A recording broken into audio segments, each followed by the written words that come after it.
कांग्रेस नेता राहुल गांधी के इस्तीफे से खाली हुई वायनाड लोकसभा सीट पर सोमवार को प्रचार खत्म हो गया।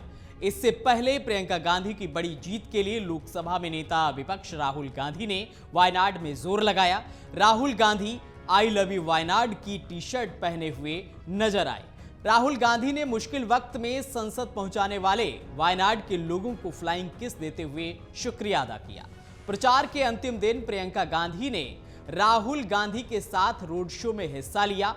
वायनाड में चुनाव प्रचार खत्म होने के बाद अब 13 नवंबर को यहां पर वोट डाले जाएंगे। केरल की वायनाड सीट 2009 में बनी थी।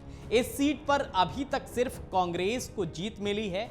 ऐसे में इस बार के चुनाव में भी कांग्रेस का पलड़ा यहां भारी माना जा रहा है, लेकिन सभी की नजर इस बात पर टिकी हुई है कि क्या प्रियंका गांधी सबसे बड़े मार्जिन से जीत हासिल करेंगी या फिर बीजेपी अपनी जमीन को और मजबूत करेगी। बीजेपी ने इस सीट से नव्या हरिदास को मैदान में उतारा है। चुनावी मुकाबले में सीपीआई के कैंडिडेट की भी मौजूदगी है।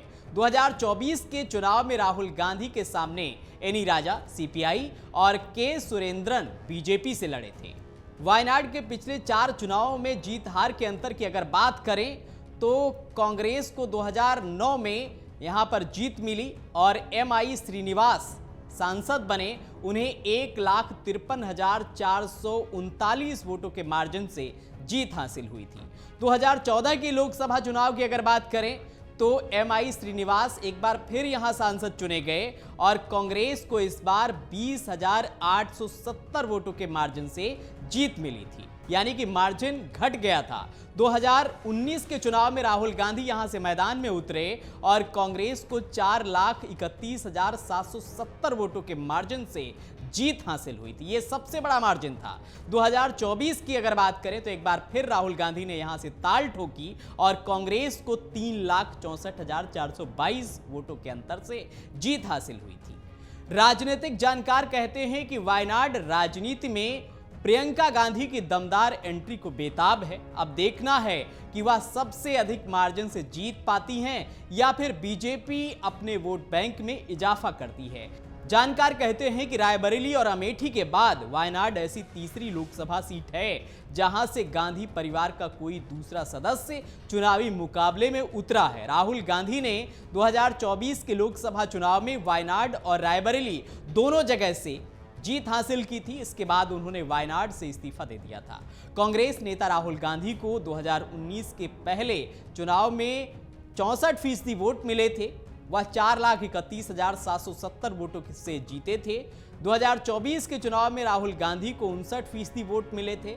अब उपचुनाव में प्रियंका गांधी को लेकर जिस तरह का क्रेज दिखाई दिया है, उसके बाद अनुमान है कि वह एक नया रिकॉर्ड बना सकती है। तो वहीं दूसरी तरफ बीजेपी को 2019 के मुकाबले 2024 के चुनाव में 7% अधिक वोट मिले थे। बीजेपी की महिला पार्षद नव्या हरिदास इस मुकाबले में कितने वोट हासिल कर पाती हैं, इससे तय होगा कि बीजेपी के लिए चुनाव कैसा रहा है। अभी सबसे बड़े मार्जिन से जीतने का रिकॉर्ड राहुल गांधी के नाम पर है। वायनाड के धार्मिक समीकरण के अनुसार यहां पर 41% मुस्लिम, 14% ईसाई के अलावा बाकी हिंदू मतदाता हैं। 9% अनुसूचित जनजाति और 6% अनुसूचित जाति के वोटर हैं यहां पर।